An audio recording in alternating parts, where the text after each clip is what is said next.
Hello everyone, I hope all are feeling well. क्या है कि 2008 में जो मालेगांव विस्फोट हमला हुआ था, उसमें 17 साल बाद लंबे मुकदमे की समय रेखा को देखेंगे और मुंबई की एक विशेष अदालत ने 2008 के मालेगांव विस्फोट मामले में सभी 7 आरोपियों को बरी कर दिया है, जो पहले से ही जमानत पर बाहर थे।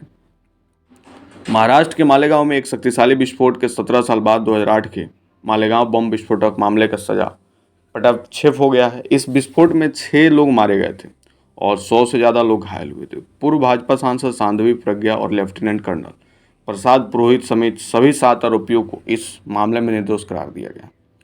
मुंबई स्थित विशेष राष्ट्रीय जांच एजेंसी अदालत ने न्यायाधीश AK लोहाटी को एक फैसला सुनाया।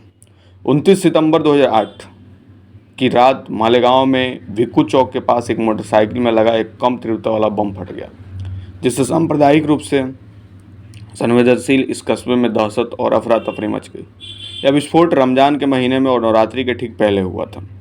महाराष्ट्र आतंकवाद निरोधक दस्ते ने मामले की जांच शुरू की और उनकी जांच के परिणाम स्वरूप हिंदू दक्षिणापंथी समूहों से जुड़े व्यक्तियों की गिरफ्तारी हुई, जिसमें विवादास्पद राजनीतिक वाक्यांश हिंदू आतंकवाद का जन्म हुआ। तत्कालीन हेमंत करकरे के नेतृत्व में ATS ने पूर्व भाजपा सांसद सांध्वी प्रज्ञा ठाकुर को गिरफ्तार किया, जिनकी मोटरसाइकिल कथित तौर पर विस्फोट में इस्तेमाल की गई थी। जांचकर्ताओं ने दावा किया है कि वह योजना बनाने में सक्रिय रूप से शामिल थी और उन्होंने अपराधियों को वाहन उपलब्ध कराया था। 7 आरोपियों में से एक लेफ्टिनेंट कर्नल पुरोहित को भी एक प्रमुख विचारक और सूत्रधार होने के आरोप में गिरफ्तार किया गया था।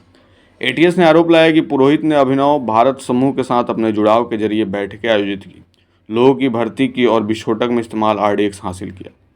ठाकुर और पुरोहित दोनों ने इसमें संलिप्तता से इनकार किया और दोनों में से उन्हें जमानत दे दी गई। जनवरी 2009 की बात करें तो ATS द्वारा पहला आरोप पत्र दायर किया गया।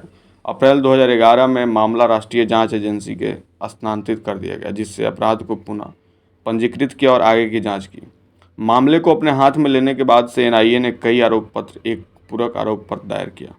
मकोका के तहत आरोप हटा दिए गए, लेकिन सांध्वी प्रज्ञा और लेफ्टिनेंट कर्नल पुरोहित जैसे प्रमुख आरोपियों के खिलाफ गैरकानूनी गतिविधियां अधिनियम 1967, भारतीय न्याय संहिता और सशस्त्र अधिनियम के तहत प्रमुख आतंकवाद के आरोपों को बरकरार रखा।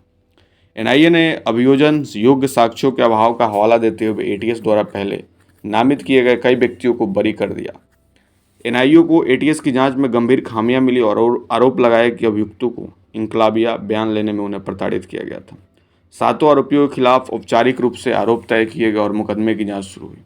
इन 7 आरोपियों की पहचान इस प्रकार हुई है: भोपाल के पूर्व भाजपा सांसद संध्या प्रज्ञा ठाकुर सिंह, सैन्य खुफिया विभाग में तत्कालीन सेवारत अधिकारी लेफ्टिनेंट कर्नल प्रसाद श्रीकांत पुरोहित, मेजर रमेश उपाध्याय, अजय राहिरकर, सुधाकर द्विवेदी, सुधाकर चतुर्वेदी, समीर कुलकर्णी।